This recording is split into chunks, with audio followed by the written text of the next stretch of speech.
Okay. All right. Thanks. That was Jon Najarian. All right, here we go. As I mentioned last week, we have a new gate assignment and we have to push off right away. And that's what we're going to do. Welcome to the cocktail show. I have kicked the tires and lit the fires. Let's show that. Okay, that remains the same. And Leslie's going to remove the condom from her bottle. The cat's already off your lap, I assume, Leslie. Fun will now commence. Yeah. So, yeah, well, I mean, we're going to be fine-tuning some of this, but for the meantime, those of you who've shown up early, you don't have to wait. We're here. Ta-da. Yeah, so if you were thinking, well, I got 3 or 4 or 5 minutes now, you don't have that anymore. We're starting now. Now, this is it. And with that, we're starting with a Clos du Bois Chardonnay and a nice, I think, a very good little... 3, 2, there it goes. Oh, kind of off the front. Yeah. But it powered out of here. So, yeah, okay, cheers, it felt everybody. good to you. Happy Friday. Happy Friday. And, please hydrate. And I am. Here's my main Manhattan. Now, I got to tell Ryan something. I was just on the phone with Jon Najarian. He can't find the email for the link, Ryan, so can you send it to him again? I will. Yep. He was on a news program 2 minutes ago, and then he realized, I can't find Ryan's email. So if you can do that, we'll have him on momentarily. Earlier today, John texted me and said, I'm in Miami and it's a total shit show. I don't know what that means, and I'm going to find out in a few minutes. Is that Miami in general? I don't know. It's probably humid, and the rest of us are supposed to be cooking. You know, son of a biscuit. We went straight from rainy spring into, like, now it's going to be 90 and horrible. So, what are you going to do? And Jenna Duddleston, the official bartender, coming up in just a few minutes to give you some refreshment through the hot and humid stretch that most of the country is going to go through, I guess. And that drink she's got, Scott says this is like that India flight. No, see, the difference here is that we're in the air. How is it like? Okay, I would agree with that if in 20 minutes, if in 20 minutes we're lying on the pavement and my legs are over there and my arms are over there, but not yet. By the way, Jon has arrived. Oh, well, yay. I keep seeing things. Well, we're going to say hi to our listeners a little bit first, right? But anyway, I've been seeing these things about if you want to see anything regarding the Air India crash, look at American and Western media sources, because apparently the media sources in India show every kind of gruesome. They don't do that thing where some of this footage might be I too have difficult for some of our. I have to give some props to my Indian brothers and sisters, because if you're going to show the news, show the news. You're right. They'll show something. Well, before they show it, they go, the following video is very graphic. We must warn you. And then they pixelate out anything that would be graphic. So what's the point of that? Either show it or don't. Which makes it even more concerning. Well, who is it? Is it Jimmy Kimmel or somebody who does the unnecessary pixelations, or where they do the unnecessary edits? Right. Yeah, and it just makes it seem dirtier. I always think of the woman who gave birth in the parking lot of her midwife's office, and they could not show it. So I'm like, well, I'm a person with a sense of, I want to see. Yeah. You couldn't see anything. No. Even in the unpixel, it made it that much dirtier. Right. Unnecessary censorship is what that Kimmel bit is. And yeah, they block out the word that's nothing, but the way it's blocked out sounds like, oh my God, he said the F-bomb or something, but it's not. No. Who's here? Is Keely here? Yep. Summertime, and the schnauzer is easy. Keep those schnauzers well hydrated over these next few days. Well, that's the plan. Martin, British Columbia, always checking in. Hello, Martin. And Greg, he's down in Georgia reporting for duty. Always good. That is Dacula or Dacula? I think it should be Dacula. But anyway. Charles from WRLR, Gurnee, Illinois. Charles always sends me a lot of stories that I enjoy reading and share with you. Some of them, if I can. Lloydster, crystal clear ice cubes, ready for a beverage. Yes. The longest daylight. Is this today? Is the longest daylight? Is it, or is it tomorrow? I don't know. I don't want to hear on Sunday, by the way, the daylight is shrinking. Please don't. Please don't. And by the way, we're already into summer because we believe in the meteorological seasons. So June 1st was when I started 3 weeks ago. There's no way I'm waiting to today. This is Mike from Puerto Rico. While the GarrForce is always supersonic, I will be okay to see a new NBA champion as Indiana appears to be on the pace for a Game 7 win. One takes the throne, the other fans kiss the throne. Oh, all this sports talk. I was in a bar yesterday and there was all sorts of talk about hockey. And I'm like, wait a minute. They just finished hockey. And then someone explained to me that all the recent winners of these hockey, of the Stanley Cups, have been from places where they can't make ice, except at the bar. I mean, so this was a Florida win. And then it was like the Carolinas previously. And, it's a mystery. Those Canadians have to hate us. Well, oh my God, they can't win. I don't think they've won in a long, long time. And they invented the damn game. This is John, Friday cocktail hour on the GarrForce Live. I chose a Northwest IPA to sip while on the recliner in Port Angeles, Washington. Wow, checking in on that corner, huh? Good. Greetings to everyone. This is the best hour of the week. Hey, I appreciate that. Thank you. I have to agree because I look so forward to this hour every week. I mean, the whole day, when I wake up on a Friday, the whole day it's coming down to the cocktail show, You were kind of white knuckling it this morning already. So, yeah. Why was I? Well, you were ready for the show. You've been doing margaritas this week. Well, I have to say you were craving a Manhattan. Yeah, and I've been filling in the rest of the week with margaritas because I'm thinking it's summer.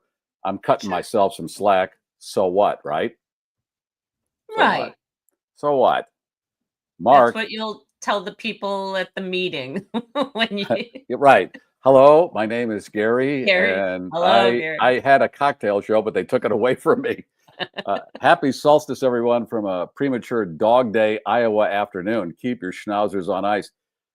Well, dog days usually don't happen till August. Right. So come on. Oh, but I like, those of you who have watched this show or listened to my shows, you've heard me say that I love heat because we don't get, living in northern climates, we don't get a lot of it all year. I will eat hot soup at a restaurant al fresco. There you go. That's how much I love heat.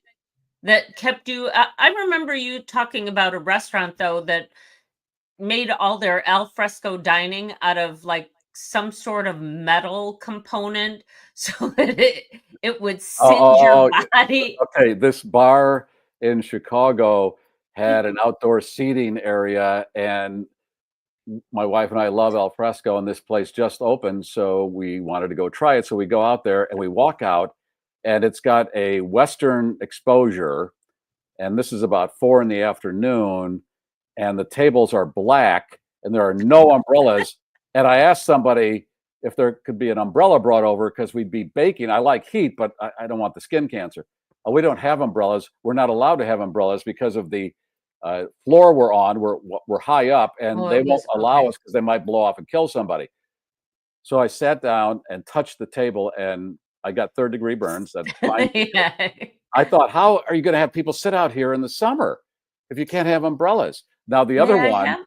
A couple of glasses of ice water, and then you just douse the table. Yeah, really. The other burn moment was Wrigley Field has these statues of their marquee players outside, and they're on these big granite pedestals. They're black.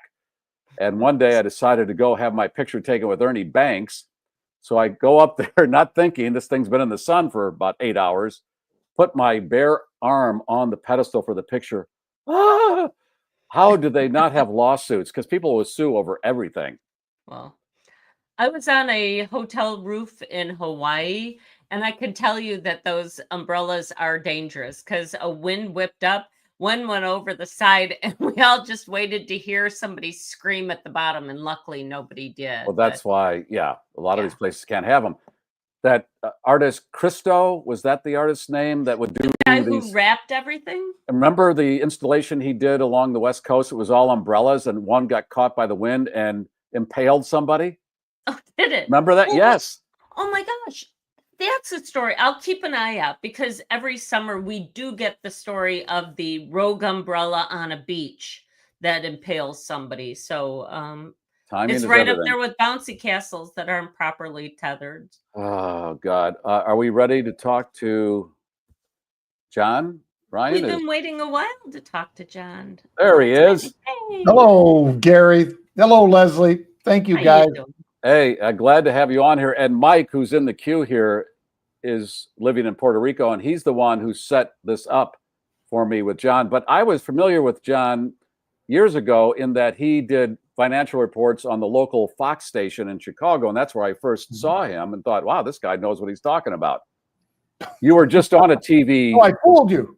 You were just on a TV appearance. That's why you're kind of, well, you're not late, you're here.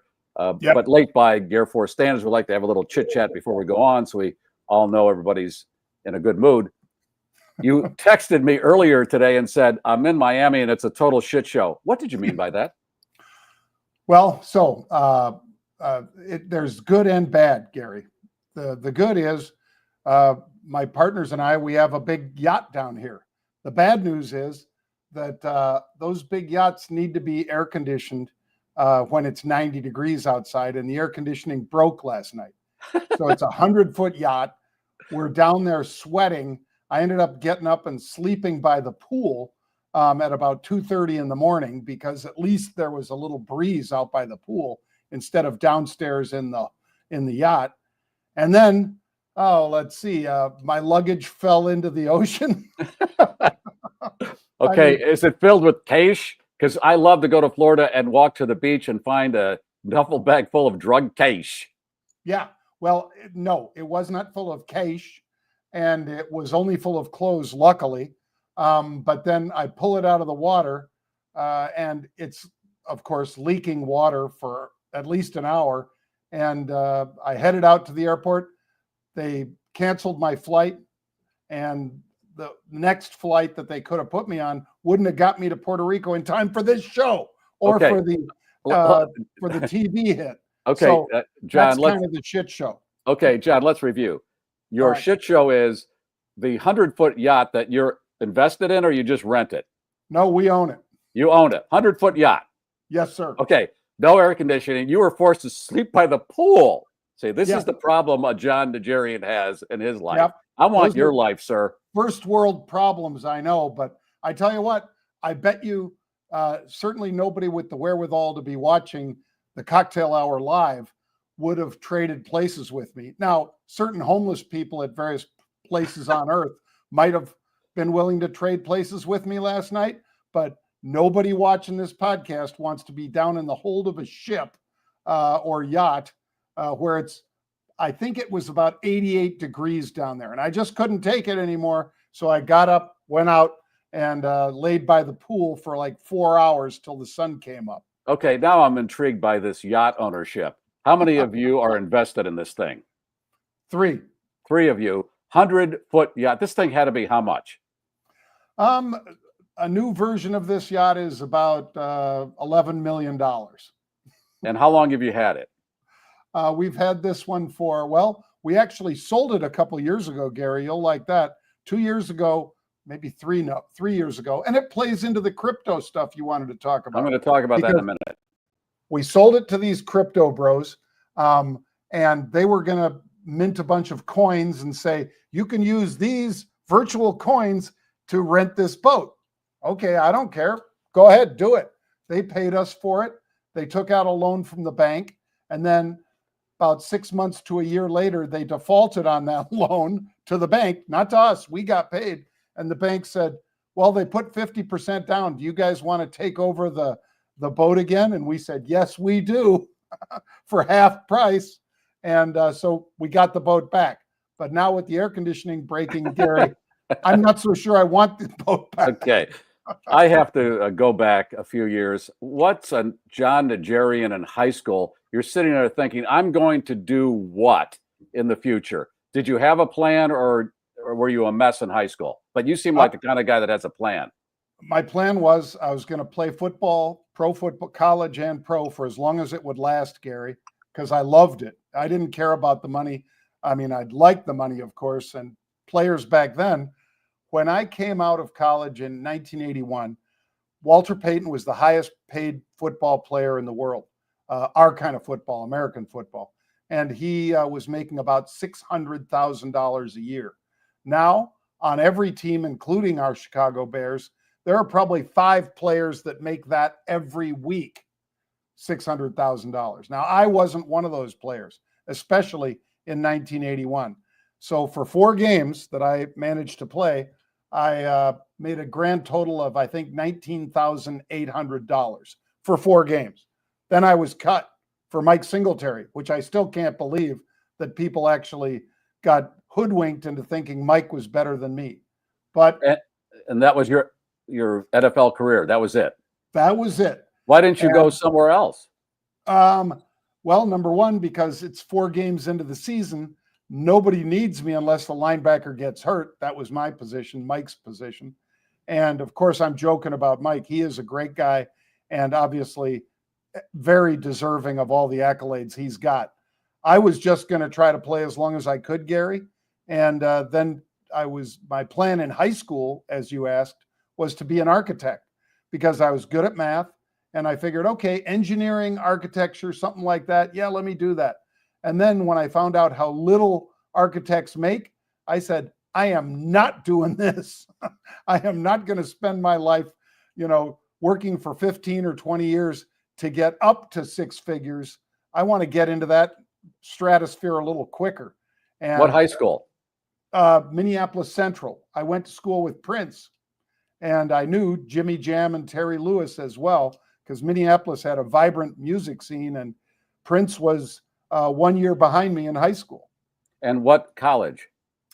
University of California, Berkeley was the main one, but also Cornell University. Okay, great.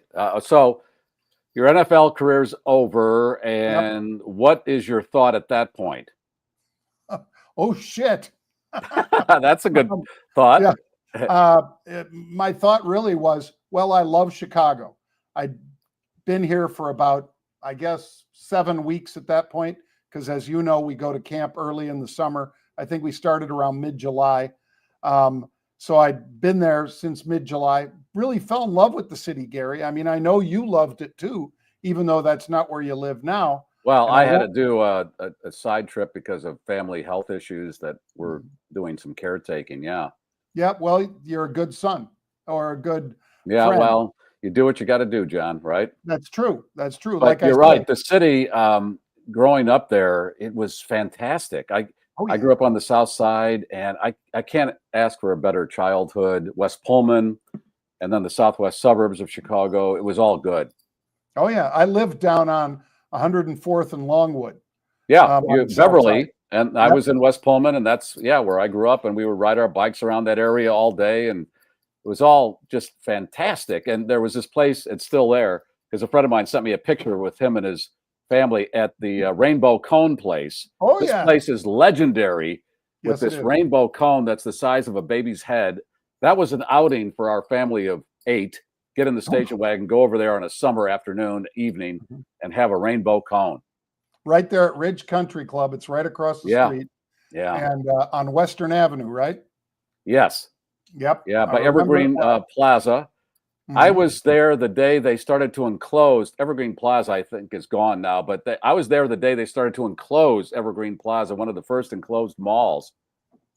Yep. Yeah. It was, the South Side was great, but I had to move down there, Garry, because I was living up on Rush Street. And I lived there for about a year and then decided I'll probably kill myself if I live on Rush Street. Either my liver will blow up or something else bad will happen to me because it's too much fun. You cannot have. I was hanging out with Doug Buffone down at Sweetwater all the time. And, you know, those guys are crazy. The Bears in general are crazy, but Doug was nuts. Doug's widow and my wife and I are very close friends because our daughters went to school together. Now, quick, and I hope people are not rolling their eyes going, try to be more inside baseball. But we're reminiscing here with the glory days of our youth. And Doug, he had a nightclub on Division Street, which was the street back in the day of happenings. And I went to apply for a DJ job, and Doug interviewed me, and I did not get the job. And then years later, we become friends. And I said, Doug, do you remember the day that I interviewed with you and you just didn't hire me and all? But those days, for those of us who have experienced that kind of percussion and fizz and ring-a-ding-ding, it's not there anymore. And I'm not saying that it all should come back where you should shoot your liver out your ass, but my God, all the fun has been sucked out, it seems. We got to get back to a little bit of that ring-a-ding-ding. And Rush Street in Chicago, they've sanitized it to where it's a little too sanitized. It was nice when it had a little more grit to it. And now it's like every other place that gets sanitized. It's the same across the country. Well, and now you already mentioned Wrigley. Now, you know, Mr. Ricketts basically turned Wrigley into an adult Disneyland. Yeah. I mean, you know, all those bars, all those restaurants, the same kind of crowds that used to be down on Rush Street are now all up on, Addison and, which is great. I mean, it's wonderful that they've revitalized that area, but Wrigley is just a phenomenal place. And what he's done with that stadium and, you know, threatening the rooftops and then. Well, it needed an upgrade, no doubt. I mean, it was back in the 19th century, so it needed to be brought into the 21st century. Okay, so now you're living on the south side of Chicago and regrouping. And how did you veer into the financial arena? Well, my agent was a trader, and he said, well, if you don't want to go up and play in Canada, you should come on down to the trading floor. And I said, sounds good. Because like I say, I loved Chicago. I wanted to stay. And I went down there. It was very difficult because there were a lot of secrets about trading back then. And there wasn't the internet. You couldn't just watch a YouTube and kind of figure things out as best you could. Because you knew nothing about this business, right? Nothing. I mean, like I say, I was studying architecture and fine art. Yeah, and football. And so when that didn't work out, my next best thing was either, if I didn't stay in Chicago, would have been going back to school, which wouldn't have been a bad choice. But I'm glad I stayed in Chicago. Went down to the floor, like I say, for about 3 months. I hated it. I loved going down there, but I hated that I didn't understand it because it made me feel stupid. And that's why, one of the reasons anyway, Gary, why my brother and I, our business these days is basically showing people what used to be a secret. How do you manage your money? How do you trade? How do you invest? And all that kind of stuff. So I'm not trying to be an ad, but I'm saying that there was nobody back then doing that. And now with the internet and, basically remote learning and all the rest, you can be basically an expert on something and share that knowledge with a lot of people, not just like a classroom size like back in my day, but now you can share it literally with hundreds of thousands or millions of people, and just put it up online and let people see it. And then they can come back at you and say, I really learned a lot. This is helpful. Do you do anything else? And then I say, yes, we do. And now by the floor, you mean that to those of us who are civilians, that is the area where these guys and women would get down there and yell and somehow conduct business. Yep. I didn't ever get that, but that worked. Like this, your hands are pulling towards you, I'm buying. So I'd say, you know, IBM was one of the pits that I traded in, and I'd say, April double calls, half bid, and you'd pull your hands like this. So people would hear April, that's the expiration, double meaning 55 calls, and then half bid would be whatever, 2.5, 3.5, whatever the price was. And somebody on the other side of the pit might say, sold at a half, April double calls. This is a double when they do this. This is 55. That's 22.5, and so forth. Everything could be done with either one or both of your hands. And so you and I, when we first spoke about trading, you were saying, well, how the hell does anybody know what's going on down there?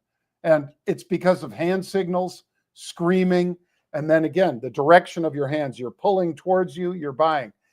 If you see my palms, like your burned palm there, Garry. I'm sorry to hear that. Yeah, well. If you see my palms, that means I'm selling. If you don't see my palms and I'm pulling towards me, I'm buying. And I lived in a condo, and above me lived a man who I became friends with, and he was, this is how I have a little bit of knowledge of what that all is. He was huge in the corn futures. He was one of the biggest corn future traders, yes. I heard. Yeah. And when I mentioned his name to you, you knew who he was, because that's how legendary he was. Yeah. And, you know, it's a tight community. Even though there were thousands of us back then, there were 3 huge exchanges when I got to Chicago. The Chicago Mercantile Exchange, which was just starting to list financial futures like the S&P 500.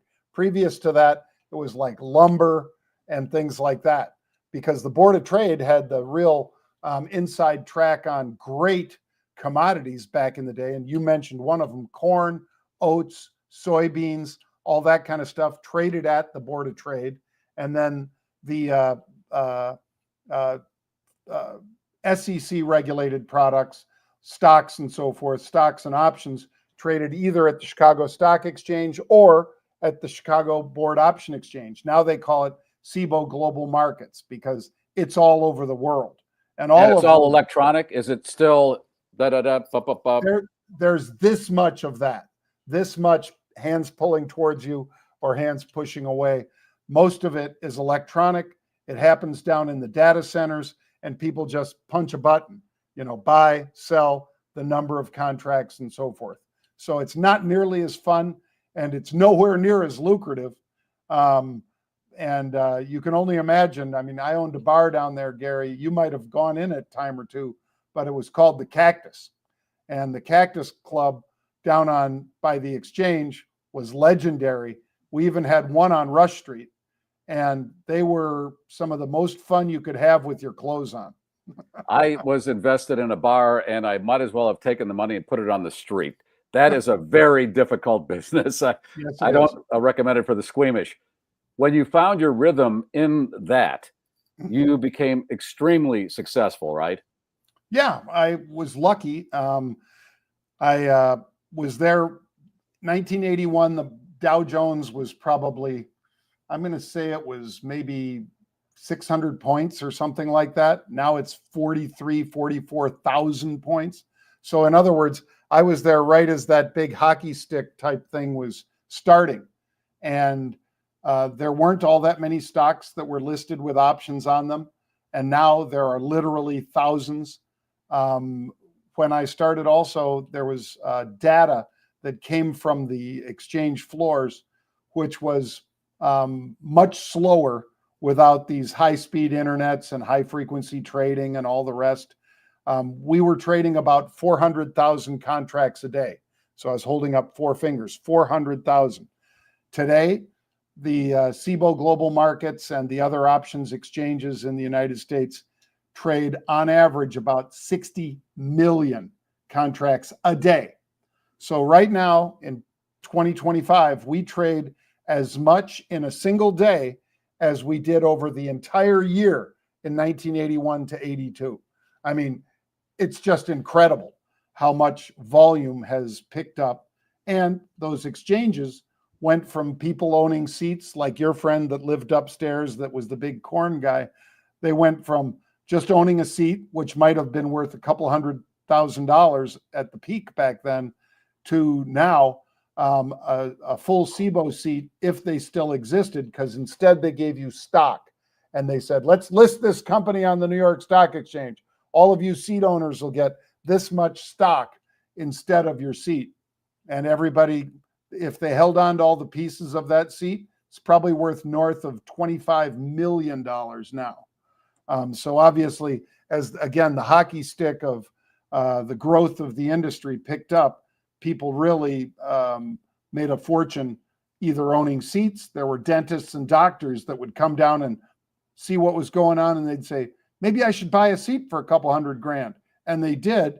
And if they held it, like I said, it wasn't 10x, it was 100 times their return just on owning the seat. And they'd lease it out every week or every month rather, and they would lease for about $4,000 to $10,000 a month. So you'd be getting that kind of return, like maybe 22% return on that invested $200,000. And then if you held on to it, like I say, all of a sudden it was worth $25 million in stock. And that's why Jon has a 100-foot yacht today. Did I read this right on Wikipedia that you sold the company for $750 million? Sir, I did. My brother and I created a brokerage firm called Trade Monster. And we did that in 2008.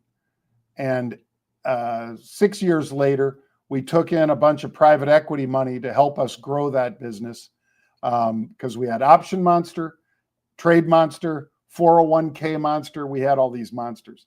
And let's see, E-Trade stepped up and bought it, paid $750 million for it 2 years after we took in the private equity money. So we started it in 2008, 14, we took in private equity money, and 2 years later, we sold it to E-Trade. And now E-Trade is owned by Morgan Stanley. So we're doing it again, Gary. We're rolling out Rebel Trade, which is our new trading platform. So we're going to do it again. I'm a perennial entrepreneur, I guess. I can't stop. Okay. Well, you moved to Puerto Rico when? 4 years ago. 2021. Because? I love surfing and I love beaches and warm weather. And it doesn't hurt that Puerto Rico lures you down there, you being any American that hasn't lived in Puerto Rico for the last 6 years, because Puerto Ricans are, of course, Americans. It's a U.S. protectorate. But because we won it in the Spanish-American War and a bunch of other stuff, we let them set their own laws. So they're under Spanish law, not under U.S. law. And one of the benefits of that is they can say, Garry Meier, we'd love to have you move down here. And if you do, we'll let you pay zero federal taxes. And because they're, able to set their own tax treaties and so forth, they do that, of course, to lure you down so that you will buy a home, so that you will invest in the island, if you will, by hiring people. You're going to hire a maid, you're going to hire a cook, you're going to do whatever. And it's really worked out for Puerto Rico to do that. They've lured a ton of crypto bros down there because, those crypto guys, if they own crypto from, say, $1,000 even per coin, and now Bitcoin today is $103,000, that's a lot of capital gains. And if you get down to Puerto Rico, you can turn that into very, very little or zero tax, depending how you do it. We hear the stories, Jon, about the structure, the infrastructure of Puerto Rico. They get a storm, all of the island goes out, for days. And all of those things, is that exaggerated, or is that part of the situation of living there? It's not exaggerated, but Puerto Rico, Garry, would be, I think, the 10th or 11th largest state if it was included in the 50 United States. It's got 3.5 million people, so you guys can Google it on your own and see where it stands. But they do have a very poor infrastructure because, like many Caribbean nations, there's been a lot of corruption and graft over the years. So monies that were supposed to be spent on fixing that have not been. But the bulk of Puerto Ricans live in San Juan, Puerto Rico. It's 2.5 million people out of the 3.5 million that live on the island live in San Juan. So it's a big city. It's a lot like, a Chicago or parts of Chicago, probably even more like Miami, without as many of the big glass towers like there are here. But the new places where people like you and I might live in Puerto Rico, they have a cistern, which is, of course, a bunch of the water that comes into the building. They save it in a huge water tank, like we used to see all over in Chicago and in New York and all of, probably virtually every city had that. Why did they have it? Well, number one, water pressure. It's up on top of the building.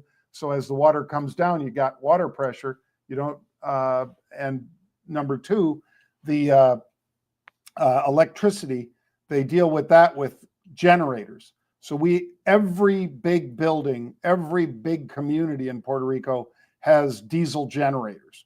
And when the power goes out, which it does at least once a week, and it doesn't go out for long unless there's a big storm, it usually goes out now for like 5 minutes to 5 hours.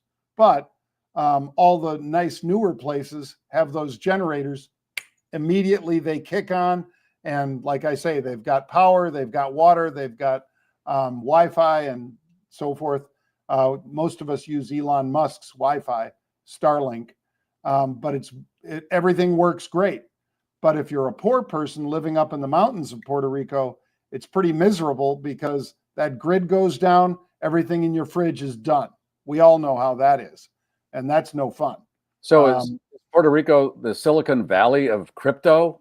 Because I years ago had this guy Brock Pierce on, and I guess he's one of the big crypto people, and he lives down there, and I've heard of other people moving down there. Mm-hmm. So explain crypto to me. You just mentioned that number. I need to buy one coin. I need $100,000.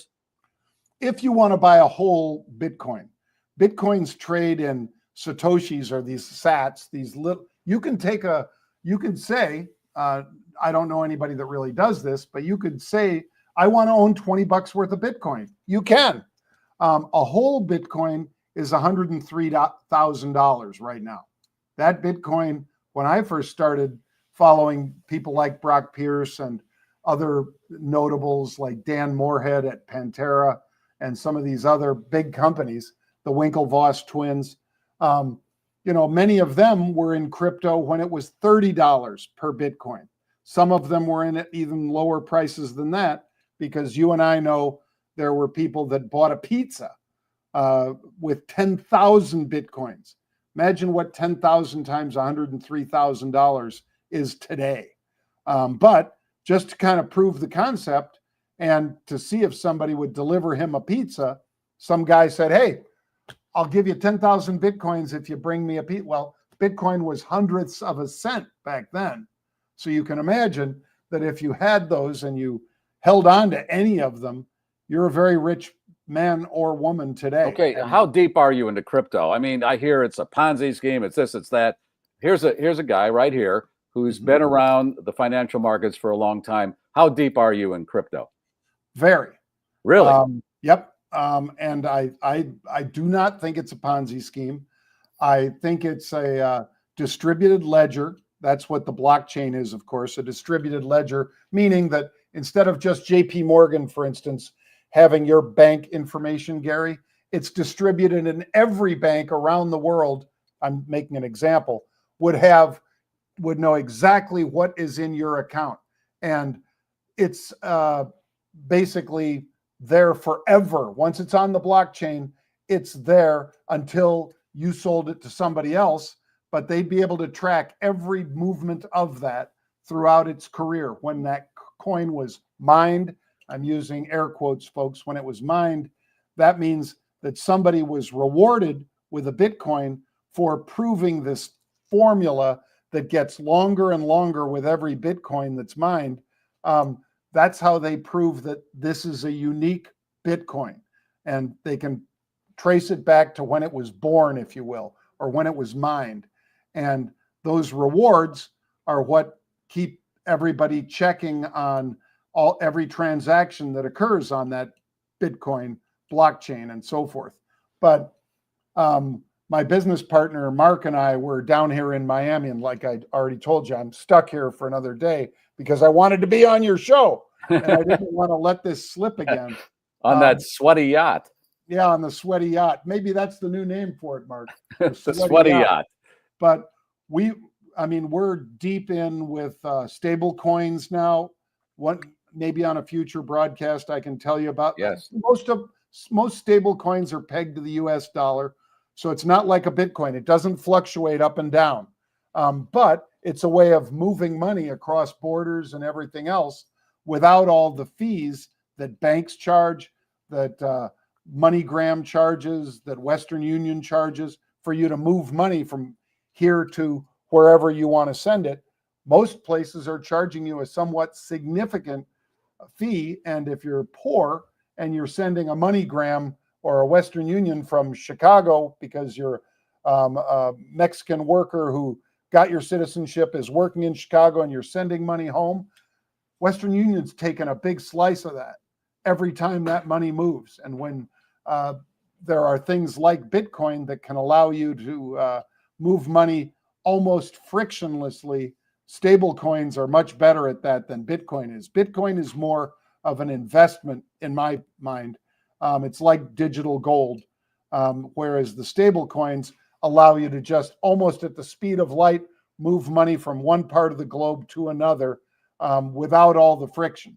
And that's why stable coins are so big. But we're into everything from hardware wallets, software wallets, which are the biggest impediment to most people getting involved in Bitcoin or any of the cryptos, because they don't know how to hold it.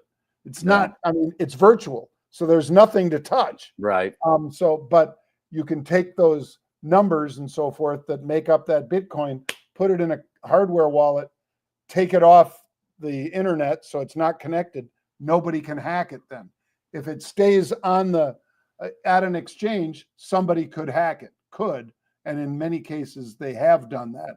I'm sure Brock told you horror stories about, people that lose tens of millions, hundreds of millions of dollars because they left their money on Mt. Gox, or they left their money on FTX with Sam Bankman-Fried. You don't want to do that. You want to take it offline in a little tiny device that looks an awful lot like an iPhone or something like that. And it's called a Trezor, or it's called a software wallet, hardware wallet. You just don't want them still connected to the internet, because then some unscrupulous person could get a hold of it. All right. I want to continue this as we see more of, this has been around how long now? How long has crypto been around? 2009, Satoshi wrote his white paper, he or she or they, because nobody knows who that knows. Might be Elon Musk. A lot of us think it might be Elon Musk that did this. Okay. All right. We'll talk more about that. I'd like to have you back on because I want to get to some other stuff, and I got a lot to do yet before we leave. And I'm not educated enough to know if tariffs are the right thing. This is the topic du jour for the last several months. Tariffs. You've studied the markets for a long time. Tell me about the tariffs.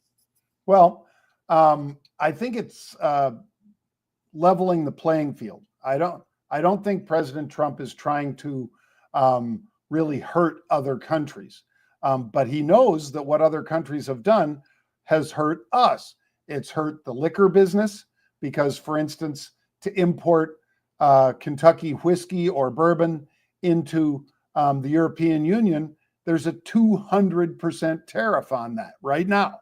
So again, he's not just doing it for Jack Daniels or for Michter's or any of your favorite bourbons or whiskeys, but that's not fair that they put a 200, because we should have a 200% tariff on their wine coming into the United States, or on Scotch or whatever it might be, Chirac vodka, or not Chirac, Chopin vodka, or whatever, Grey Goose, that comes from overseas. We should be putting a huge tariff on that. For years, we did not, Gary. Our cars are the same way, and that's a much bigger ticket. There's a reason that you sparingly see Escalades and GMs or Fords or Jeeps or whatever overseas. And the reason is they put a huge tariff on it, meaning that if you want to buy that and you live in Germany, there's going to be a 30% tariff on that car. Well, that makes it completely unfair because we do not do the same amount to them. But now this president is saying, I'm going to force these players around the world to come in line with us. If we're all going to tariff each other's goods at 200%, so be it. If we can knock it down to 10% or whatever, again, better for us, better for farmers, better for manufacturers. It's better all the way around for businesses and individuals that grow things or make things in America to not have these huge tariffs. I mean, again, milk in Canada is 250%. If you're in upstate New York, where you're basically, whatever, 100 miles, 50 miles from a big Canadian populace like Montreal or Toronto or whatever it might be, you're tariffed at 250%. That's not fair for your product, for your milk. So instead, you've got to ship it hundreds of miles down to a big population center here when you're living right up against the border right there. You'd much rather just be able to send it across into Canada. And I think that's what the president is doing right now with these tariffs. So do I support it? Yes. Do I think he should have probably gone after one country at a time or gone after the European Union rather than the whole world? Yes, I do. But, this is a guy that likes big, grandiose moves, Garry. And right. he likes making a splash and seeing his name in the newspapers. Yep. We shall, as the cliche goes, see how this all shakes out. And I wanted to talk to you about this situation in Iran that could really stir things up. But let's save that for another time, because this is on hold for a few weeks, and I can have you back then and see if anything happens. But I got a lot to do. But Jon, it's been a pleasure. And we will, and I hope you get the air conditioning fixed on your 100-foot yacht. And don't have to suffer. Yep. There's bad news, and then there's really bad news. Oh, my God. Thank you, Jon. Thank you, Garry. It's my pleasure. All right. Jon Najarian. All right. As he admits, it's first world problems. And I always think back to the definition of a yacht. And that's a hole in the water where all your money goes. Well, but when you got a lot of it, it doesn't matter, right? I could have gone another hour, but I want to. We got a lot to do, and I'm going to have to notify the affiliate. We're going to run late. Yeah, and some of this obviously is pretty intense, but it's food for thought because this is where the markets are going. Yeah, I don't know enough about it. I have to talk to a Jon Najarian and a Terry Savage because they have been doing this for decades. They know. I'm just an armchair watching David Muir play funny videos and think I know something. But it's not that many decades. This stuff is moving that quickly. That's what's so crazy. Oh my God, so with that, we have to thank our investors in our program first and foremost. Okay, we're going to do that. And part of that's going to be my conversation with Matt Publicus, who's a sponsor. That's 5 minutes. So we're going to, I want to talk to, Oh, I hope Jenna better, Jenna's probably thinking, I got to go. I got a job here. I can't be hanging out with you mopes. Well, before we do that, let's set up our giveaway. And let's use something very simple, and we'll call it #Bitcoin. We might not understand exactly how it works, but that's the word we're going to use. So it's #BITCOIN. And we are going to be giving away today a Bond Journey t-shirt. Right. And Bond Journey, we'll get into that as we talk about our sponsors.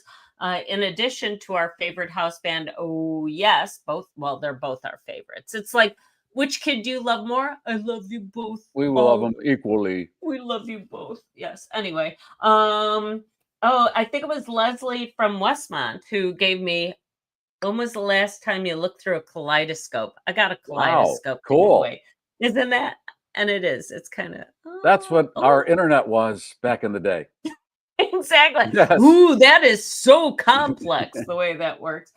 She also provided us with a cool Star Wars refrigerator magnet. Speaking of refrigerator magnets, of course, we have our own GarrForce refrigerator magnets, and this is one of those bonus magnets from last season that we're giving away. We've got a Mad Jumble book. It's not jumbles like you recall. It's really some of this stuff. It's mad. You don't have to sell it. It's mad. It's golden. Oh, and with that, it is dated. I mean, like there's some gay jokes in here back when When we had a you sense of couldn't get humor. away with this thing. Yeah. Not that there's anything wrong with it. Let's just have some fun. Yeah. I opened a couple of pages and went, couldn't do that today. A sponge. A bendable. Thanks, Tracy from Wisconsin. Our bendable. Oh, look, that lines up. Ooh. Ball liquor. Nice. God, I love these snap bracelets for kids of a certain age. These were just the most important things ever. There it is. Just snaps Nice. right on here. Fortune telling fish. Thanks, Scott from Scott's Vintage Antiques and Collectibles. And finally, the prize that started it all. All Your right. very own So wine hashtag Bitcoin, and then Ryan Bitcoin. will push the button at the end and give that stuff away. Now, some of you are thinking, well, that doesn't add up monetarily to a whole lot, but let me just put it against this. If you watch Family Feud and they do the fast money round at the end, if they don't get 200 points, they walk away sometimes 5 people with $500. Okay. They're still only after decades. Yes. $5 a point. $5 a point. And that's SOB. That's a network syndicated show. Huge money. Yesterday on Jeopardy, the person who won with $600. Okay? So we're in the wheelhouse. Banana Man asks. What? Oh, there's Angry. You SOBs. I want a yacht. I want a hot yacht. I don't give a shit. Hello, Angry. Yacht. Angry. Hello, Angry. Hello, Mr. Letterman. Okay. Hello. Okay, Jenna, do you have to go to the bar? Can you hang with us for a few minutes? I can hang for a few minutes, yes. Okay. I was laughing at some of the comments coming in. Someone's like, Jenna's drunk by now. She's probably going to show us how to pour a glass of water. Jenna has work and she needs to pay taxes. Like I was absolutely crying laughing at the comments coming in. So I thought you were going to be on earlier in the show and you brought out your ice. Is your ice melted yet? I put it in one of these guys. So you're good. All right. That was that's my biggest fear. And it was so funny. Like I have this right next to my fridge and I normally grab the ice, like, you know, because obviously the opening's normally longer, like minutes beforehand, just because I want it to be super fresh. And no more. Nope. And I was like, I'm sorry, Jenna, are you new? Like you've had this forever. Why haven't you just put the ice in here? So it's fine. That's what it's for. We're all evolving now. We're all evolving. Yeah. Now, you want to make your drink, and then we're going to talk about how Jenna has become a social media star. We're going to lose Jenna to a coast because she's becoming bigger than this show. Oh my God, is she? First off, should we do our show? Wait, do the I was going to say still here. Let's honor our sponsors. Yes. Okay. Well, I'm going to talk to Matt for 5 minutes here, so your ice is going to melt. You want to do that? You got time? I just want to accommodate you. Okay. Yeah, one of the great sponsors, the new sponsors, is Hale Street Group, and that Matt is the Matt from Oh Yes and Bon Journey, the lead singer. And I visited with him earlier because they're playing tonight, and we're going to talk about that right here. All right, roll it, Ryan.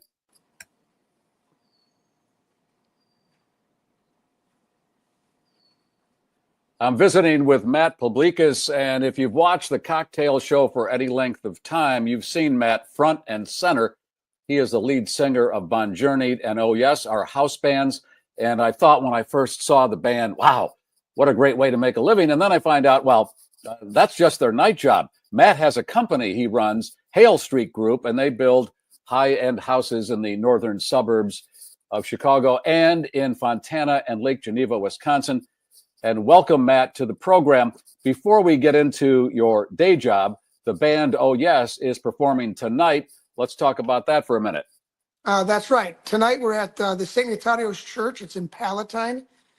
We take the stage at 7 o'clock. There's a drive-through there. If you do not feel like joining, but we do encourage you to come out, have a good time. The weather's going to be great. The food is outstanding. And we play for 2 hours from 7 to 9. Well, it's Greek Fest. I mean, the food, that's a guarantee. The Greeks, they love to eat, and you will have a wonderful time listening to this incredible band. Now, the day job, Hale Street Group, you build houses. How long have you had this company? Started in 1999 on a street called Hale Street. That's how we got the name. And we've been steady ever since. And you build not only high-end houses, you do room additions. And you showed me right before we went on here, a gymnasium you built. And Ryan, let's pull that up and take a look. You built that. That's right. That's attached to a home. It's North Shore. But yeah, we do sport courts. There's really nothing we don't do. And we love what we do. And our product finishes really, really nice. Well, when you first performed on this program in your barn, which you are in right now, Right. I saw the barn and I thought, that's a barn. There are chandeliers in Matt's barn. And the word I'm hearing from everybody I've talked to that knows you, you love detail. And look at that gym. My God, what kind of floor is that? Yeah, it's a basketball floor. That's hardwood, obviously, and they put a different epoxy on it. It turns out great. You know, we carpet the walls, we put pads around. That particular gym there, you hit a button and there's a protective heavy gauge mesh that will protect the windows. Those kids in that particular house are big into lacrosse as well, so those lacrosse balls would break those windows. But yeah, it turned out awesome. I mean, I can't say anything bad about it. Well, you don't have to, because it is incredible. And when people come to you, they have their request to do a gymnasium, and then you have in-house architects. You put it up on a computer screen and show them exactly what it will look like before you put up stud one, right?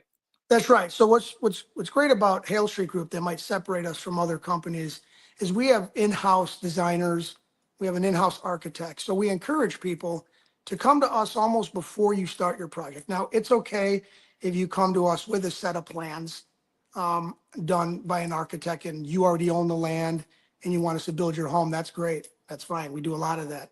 But if you're on a budget and you have a certain amount that you don't want to exceed it, it's nice to start together from the beginning, because we have a lot of great ways to bring costs down and not sacrifice the detail you're looking for. And let's pull up the staircase that you put together. Look at this.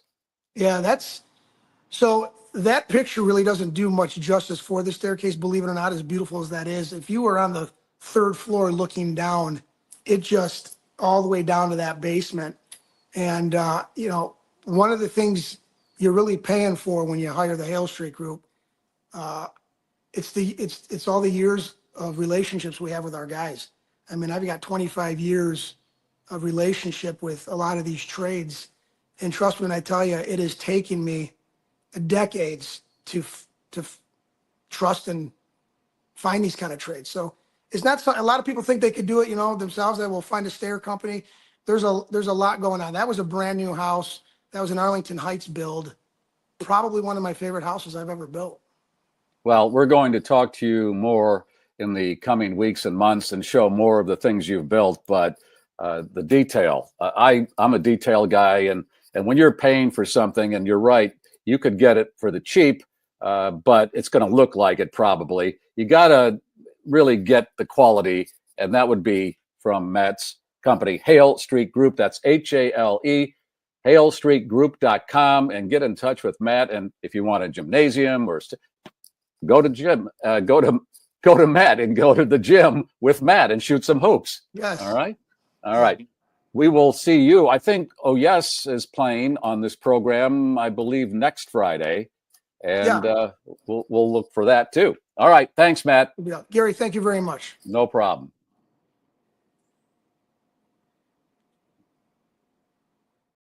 All right. There's Matt.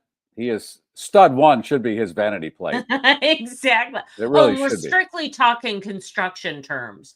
Yeah. Yeah, No, exactly.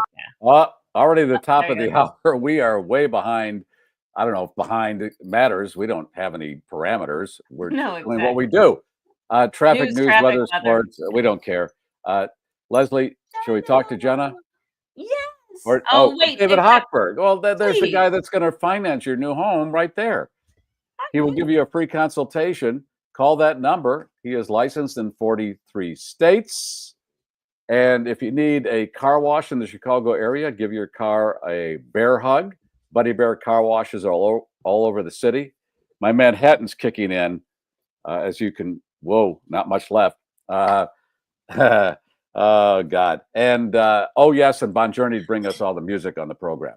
Woohoo! By the way, I went to see How to Train Your Dragon last night, and I think I want to go was see it. perhaps one of the inspirations for Toothless. Come here, bud. Come on. What does that mean? Toothless. I don't know If what you that see means. the movie, you'll know. Okay. This is what the dragon looks like. Yeah. Okay. The dragon does. Yes.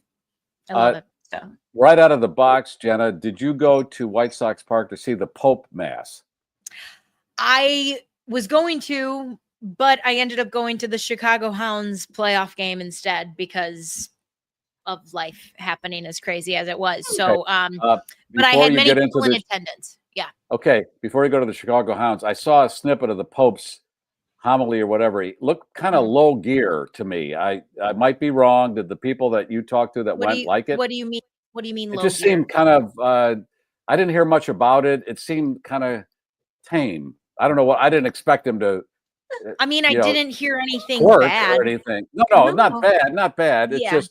What did you hear? Somebody that went should talk about it, or that you talked to. That I watched it, and it was very inclusive. Don't ask me. I don't know what the hell I'm talking about. Okay, you're into your Manhattan, but anyway. No, I was gonna say I didn't ask anyone that. I mean, I should have, but I didn't. But to me, like no news. But like no news is, I feel like good news. Like I think if it was bad, I would have heard. Again, I wasn't there. I didn't talk to anybody. It went fine, but it got caught in that weekend where that crazy stuff happened in Minnesota, and it was just a very weird weekend. It's been a weird, Yeah. Well, yeah. So some other people have noticed that while you are not paying attention to the Sox, you have put a toe in the water of the Hounds. And yes, I was lane closure, Stephen. But somebody was saying, who are the Hounds? You are now like the unofficial spokesgal for. Yeah. Tell us about the Hounds, Jenna. Yeah, I feel like I am now the new spokesperson for the Chicago Hounds. So for those that don't know, in Chicago, we have a rugby team called the Chicago Hounds. It's called Dogtown when you go to SeatGeek Arena in Bridgeview, which is where they play. I have been wanting to go and see them because, let's be real, I am just a lady and I have eyes, and there is something really, really nice about a gentleman with thick thighs and little shorts. I'm not even going to lie. Okay. I'm single as a Pringle and I can window shop, and why the hell not? So I've been wanting to go. I've also watched rugby during the Olympics because of Alona Mar, because of like her popularity. So wanted to go to a game too, dragged my friend. It was raining. There was not a lot of people there. It was a Wednesday. And is it affordable to go? Very, very affordable. Our tickets were I think I paid like $30 a ticket, which is like nothing. It's nothing, you know? Okay. And so we get there and I was like, what in the hell am I watching? And again, you guys know this about me. I'm a sports person through and through, but to see rugby like that up close and personal, it is such a combination of so many sports. It has the violence and tackling of football. It has like the gracefulness of being like cheerleading and ballerina, because they lift men up in the air to like grab the ball. There is kicking involved, so like a kicker in football, but also like soccer. And and there's like elements of hockey. Like it's such a strange, different sport. But again, I'm learning and I'm enjoying it.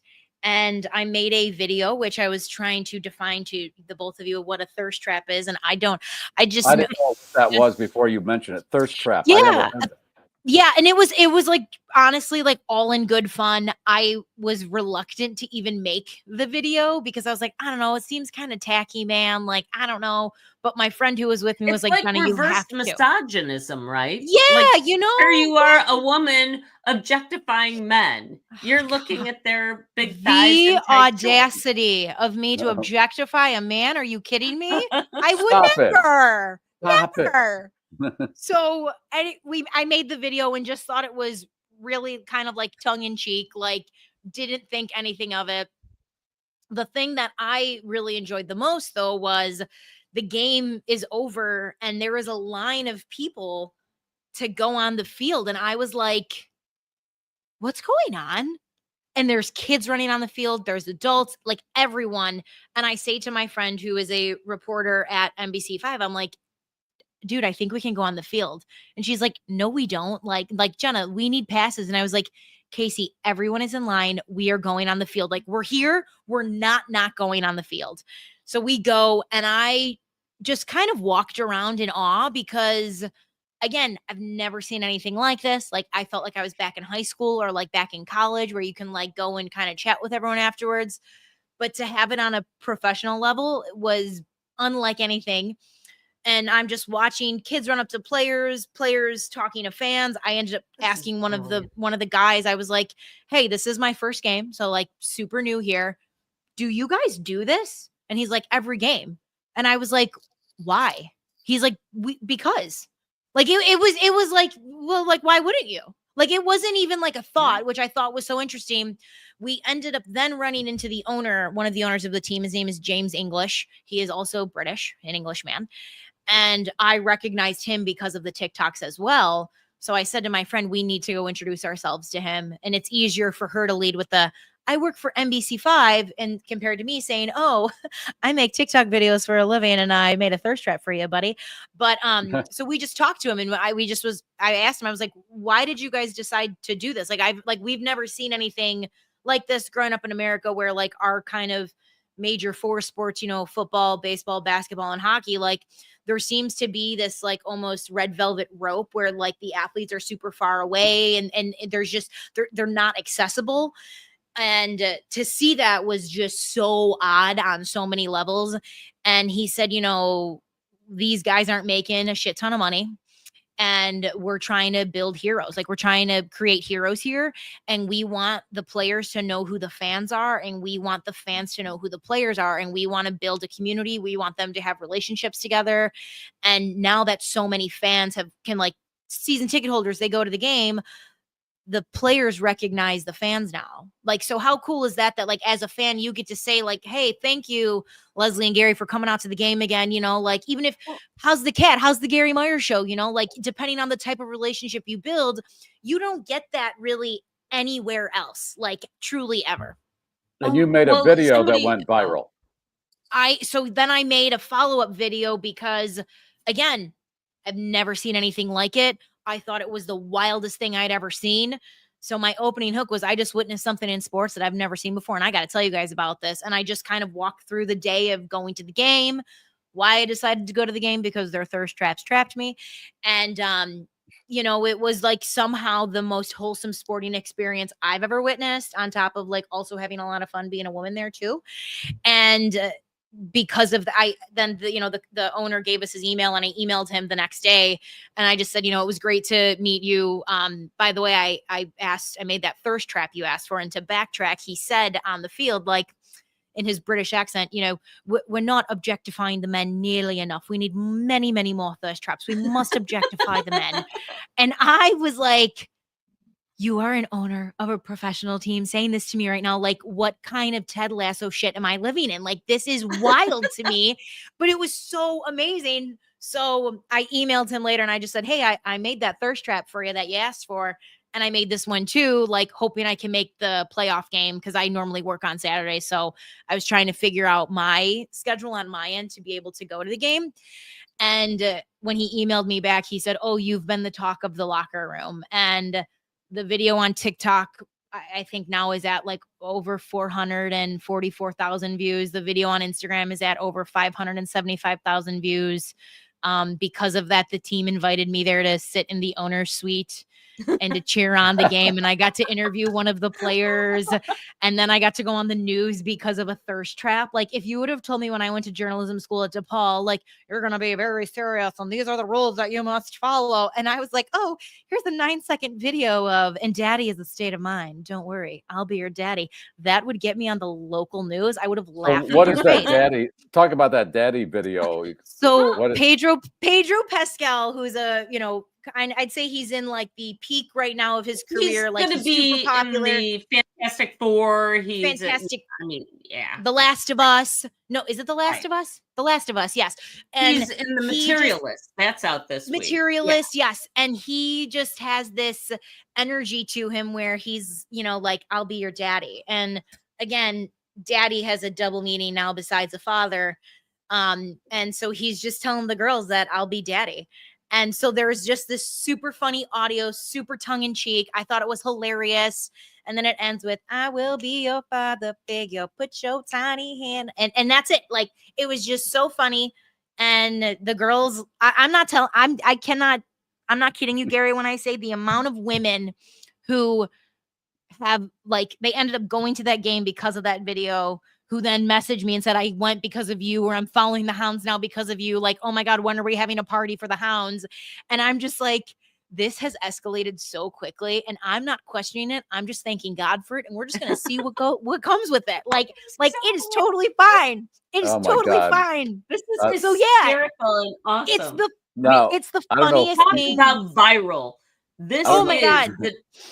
I don't know if you ever heard this, Jenna. In my senior year of high school, I had no activities to put under my senior picture. I just was in a band that I didn't care about school stuff. So I made two things up. I said I was in badminton 2 and rugby 3. Neither of those sports were at the high school. They printed it. It's underneath my senior year high school picture. So I'm kind of a visionary. Rugby I think when I have invisible strings before we even knew what invisible strings were, Look at us. And you were on TMZ too recently. What's that all about? Again, power of the internet, power of TikTok, I'll say. I have had a lot of videos do very well on TikTok and just talking about what's trending. You're adorbs, damn it. And I love it. Like, I love the internet. I love connecting to people and just having conversations. And so they DM'd me. And, I think my initial thought was like, oh, okay, I'm getting punked. This is hilarious. And then I called one of my friends who's in the industry and I said, has this ever happened to you? Like, this can't be real. She's like, well, who's the account? Like, is the account verified? And I said, yeah, it has the blue check mark with 4.9 million followers. And she's like, okay, so you have to do this. You're doing this. Like, she's like, I'm not giving you an option. You're doing this. And it was, again, I didn't tell anyone because there was such a likelihood of it falls through or something doesn't happen or there's breaking news or your story gets cut. So I'm like, I'm not saying shit. I'm not telling anyone. I told my family and I was like, I'm letting you know, but like once I have filmed it, then we can say something. But until then, we're not saying anything because there's such a likelihood of this not happening. And the story I was supposed to talk about felt like they gave me 3 stories. They all fell through. They gave me the 4th story. I was like, yeah, I'll talk about this. Gave them my like mini script. They were like, that's great. I go on like I am here. And it's 7 minutes, 6 or 7 minutes. And they go, oh, by the way, we cut your story. Can you talk about this instead? And I was like, yeah. What am I talking about? And they were like, Cardi B and Offset's divorce. And I was like, I can do that. Yeah. I'm like, I don't know. Shit about these Are you really well versed in Cardi B and Offset? Yeah. A little. Yeah. I got to say yes, Leslie. And I'll let you figure out if that's true or not. I don't care but all of a sudden you're there with Harvey and Charles. And by the way, Charles is on my short list of like hot, sexy men. I'm sorry. Oh, wow. Anyway. I like that, Leslie. Yeah. So that was, again, I completely blacked out. Like when they say into your ear, they're like, go, go, go. And I blacked out. I was like, and then when it was done, I was like, again, this is TMI for the viewers. I was like, I nervous shit 3 times before this for 10 seconds for me not to know what the fuck I just said. And I was like, oh my God, like, but it was apparently good tunnel enough. Vision? Did you have that like I had that moment and I just said something and it worked. And they were like, would you like to come back on? And I was like, yeah, I must have did something right. So there's been a lot happening in my life where that hasn't happened again yet. But yeah, well, we're just riding the wave. We're just letting it go where it goes. And you know, but again, there's something really nice about all of this, and we get to drink too. So that's beautiful too. Has your ice melted yet? So way better. Yeah, let's get to the drink. We knew her when. That ice is not going to hang on forever, even in that container. So this is a watermelon. What is this drink? Watermelon basil margarita. So I figured, I honestly looked in my fridge. I'm like, what do I have in my fridge? I had watermelon. I had basil. Watermelon and basil go together so goddamn well. It's not even funny. Highly recommend making a watermelon basil salad with feta and balsamic glaze. You will thank me later. Chef's kiss. But I thought it's super hot. First kind of day of summer officially. Let's make a little margarita. Like I was just really in the mood for margarita. So I cut up some watermelon cubes and we're just going to add about 4 in, like, again, totally up to you how many. I'm going to add 1 more because these are a little smaller than I thought. And are you going to muddle? We are going to muddle. We're going to muddle, guys. Okay. We're not going to see it coming. Okay. Actually, let's add the juices first. So we'll do a little half ounce of simple syrup. Okay. You can use agave. I just don't have agave today, but again, totally up to you. We're going to do some fresh lime. Again, fresh is always better, but if you got to do store-bought, you got to do store-bought. So that's totally good. Do what you want to do. Throw that in there. All right. And then we're going to add a pinch of salt. Okay. Put it in your hand just to be safe. Because if it comes like throwing out, that's on you guys. So just be careful with it. And then let's just muddle. Okay. So take your muddler. Okay. I saw someone the other day, if you don't have a muddle, that they use the like top of a wooden spoon. So like, again, get creative in how you want to muddle, how you want to make it work. There are many, many ways that we can make this happen. And just use kind of what you got. Like you don't need to go out and buy all of this. If you're someone who makes drinks all the time, do it. I think it's kind of fun to have a nice setup. But again, if it's not in your budget, if you don't want to, you can do whatever the hell you want to do. You can literally squish it with your hands for all I care. Just clean them. Clean your hands. It's kind of disgusting, guys. Look at you being all right that way. Yeah. Okay. Next, because I have 2 tequilas, I had an idea. We're going to do an ounce of mezcal and an ounce of reposado. So for those of you who don't know, mezcal is like a smoky tequila, has a really, really nice flavor profiling. I think it gets a bad rap because people sometimes smell it. One. It's not cheaper per se, but it has a smoky kind of like almost equivalent to like a fire pit that people just don't like it because it can sometimes be overwhelming to your palate and to your like senses. But it's like early in the the way you create tequila. Mezcal is like right.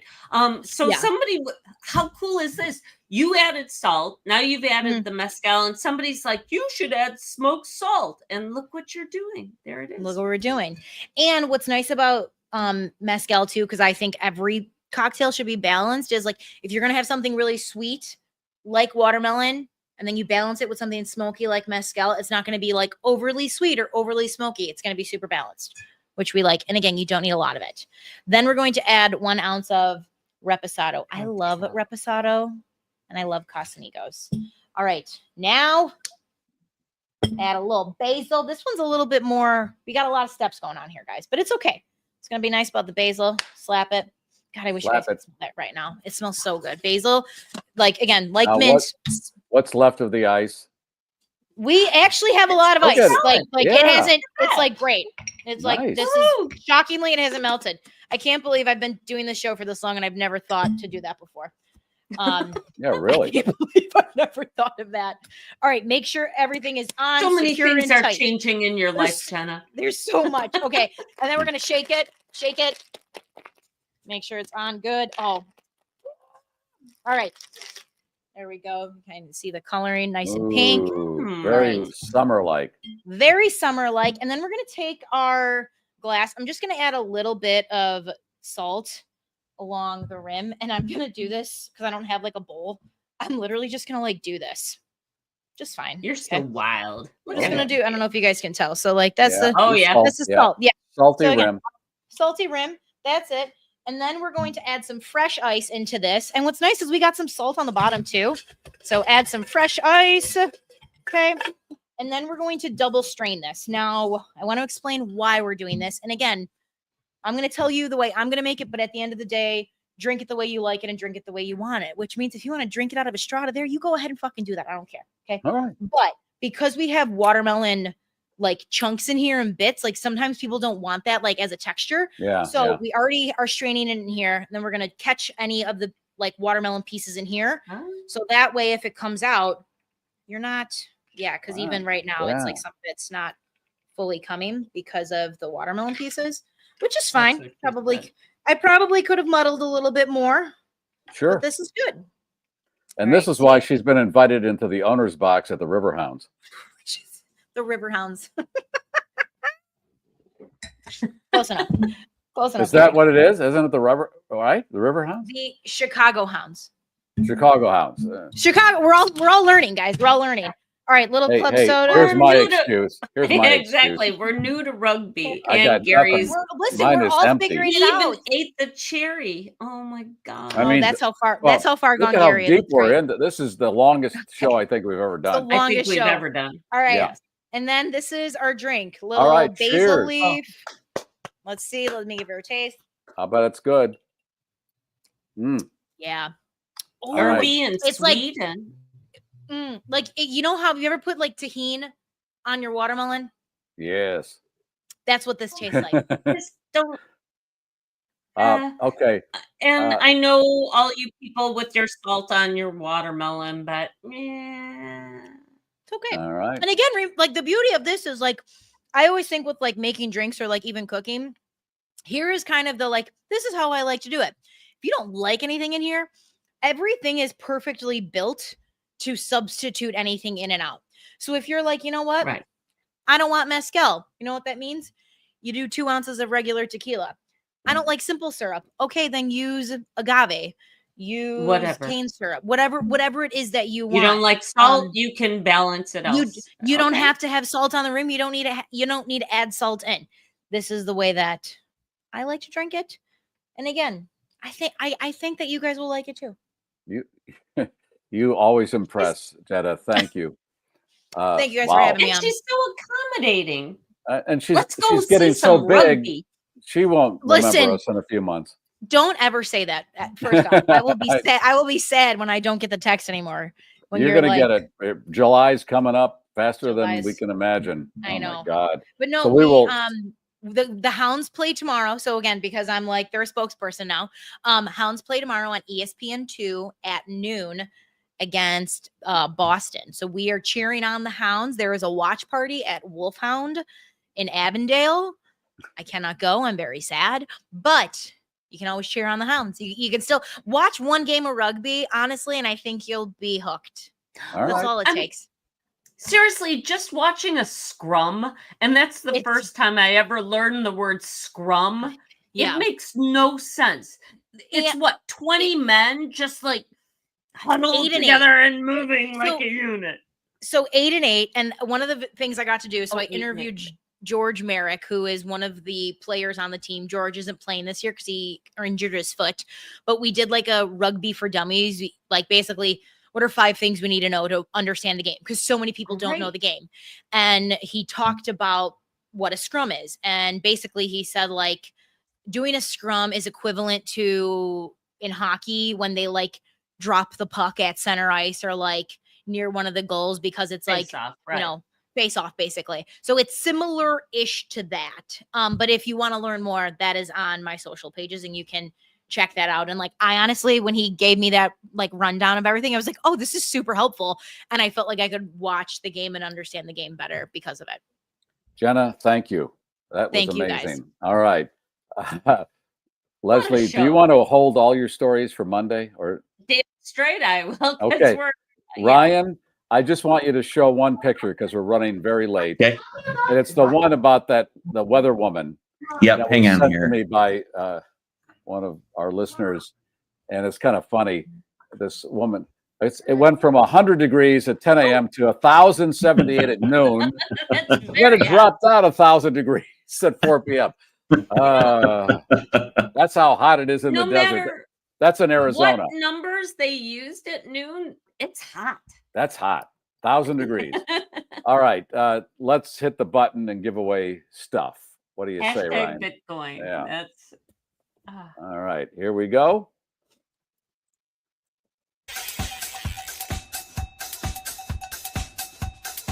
Who's going to win? Who's going to take all that stuff home? Who? Donna. All right. Donna, email me, GarryMeierShow@GarryMeier.com, and I will send your address, and I will get that to Leslie, and she'll send it out. That's what we do. Okay. Hey, that's it. Wow. Longest show ever. Hope you enjoyed it. We're back on Monday. Leslie, here comes the cannoli down the aisle. Please take it. It's delicious and complimentary. What about the Schnauzer this weekend? You know, I don't know too much about rugby, but I would love to have a Schnauzer in the middle of that scrum. A nice. It seems like that would be pretty exciting. Schnauzer scrum. All right. 3 in the green. Gear is down. Flaps are down. The voice of the globe. America's podcast. We've landed. And that's all the news and nonsense for this week, GarrForce. Thank you for streaming. If you like that, I got other stuff I think you're going to like. This is the GarrForce. Please be sure to like and share the show on all of your social networks. More eyeballs. If you're not already a subscriber, show your support by subscribing to GarrForceLIVE YouTube channel. For those watching a replay, that button is right here. All the rest of our episodes, right here. Boom. Shakalaka.